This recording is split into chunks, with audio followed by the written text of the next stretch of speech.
ഒരിക്കൽ ഒരു രാജാവ് തൻ്റെ രാജ്യത്തിലെ ജനങ്ങളെ പരീക്ഷിക്കുന്നതിന് വേണ്ടി പ്രധാന പാതയിൽ ഒരു പാറക്കല്ല് ഉരുട്ടിവെച്ചു.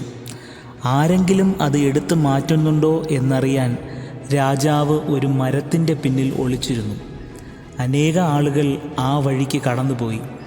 ആരും പാറയെടുത്ത് മാറ്റാനായി തുനിയാതെ ചുറ്റി സഞ്ചരിച്ചു.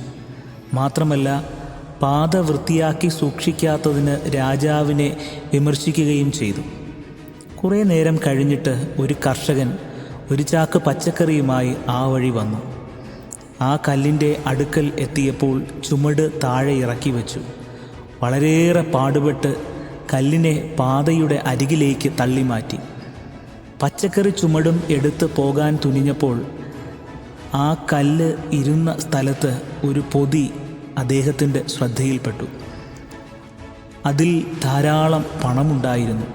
കൂട്ടത്തിൽ രാജാവിൻ്റെ ഒരു കുറിപ്പും. ആരാണോ ഈ കല്ല് പാതയിൽ നിന്ന് എടുത്തു മാറ്റുന്നത് അവർക്കാണ് ഈ പണം മുഴുവനും. ജീവിതത്തിൽ വരുന്ന എല്ലാ തടസ്സങ്ങളും നമ്മുടെ സ്ഥിതിയെ മെച്ചപ്പെടുത്താനാണ് എന്ന് മനസ്സിലാക്കണം. ശുഭാപ്തി വിശ്വാസത്തോടെ എല്ലാ പ്രതിസന്ധികളെയും നമുക്ക് നേരിടാം.